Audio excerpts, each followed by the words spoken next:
Hi, welcome to my first video. Today I'm going to be showing you how to make a smash dome. All you'll need is about 12 ounces of meltable candies, those candy melts, a spatula, a spoon, a bowl, and of course the mold that you're going to be using. So the first thing here that we're going to do is put the candy melts in a microwavable bowl or a cup, whatever it is you're comfortable using. Here I just used a regular bowl. And follow the melting instructions on the package. A lot of them say to do 0.5%, or on the defrost setting, start at 2 minutes and then take it out, stir, and continue in 30-second intervals. I would follow the directions that are provided. If you have purchased one of my kits, the instructions are there for you.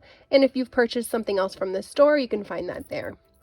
So at this point here in the video, I didn't need to add more heat. I just needed to redistribute it. So I continued to stir very vigorously in order for the candy melts to have a nice smooth consistency. Once that was done, I went ahead and poured about half of the melts inside of the silicone mold and began to spread it out with a spatula. You can use a spatula or a basting brush, a spoon, or you can just kind of swirl it around. But because this dome is a little bit deep, I opted to use a spatula to continue spreading it. When you hit it down like that, that's presented in the video, when you hit it down, it releases the air bubbles, so you won't have those little pocket holes on the top of the dome when it finally releases. So hitting it down on the table or countertop that you're using will prevent those air bubbles.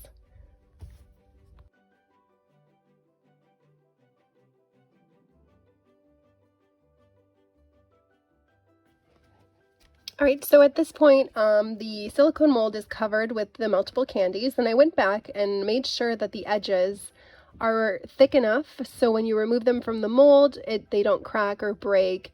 That would ruin the whole structure. So once again, we're hitting it to release any air bubbles that are sitting at the top.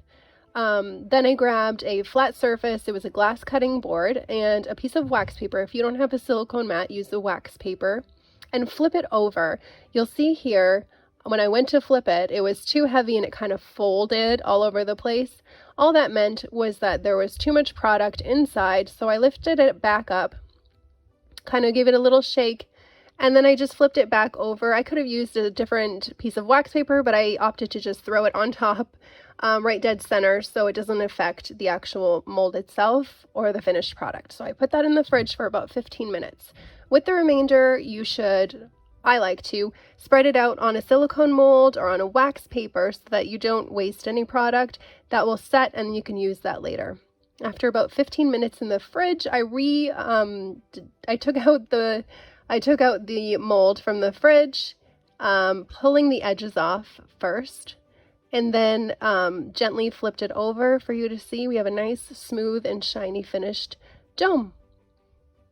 I'm going to be doing more videos on decorating and how to stuff them later. Please make sure that you follow, subscribe, like, and share. These are some of my kits here at the end if you're interested. The link to my Etsy shop will be down below.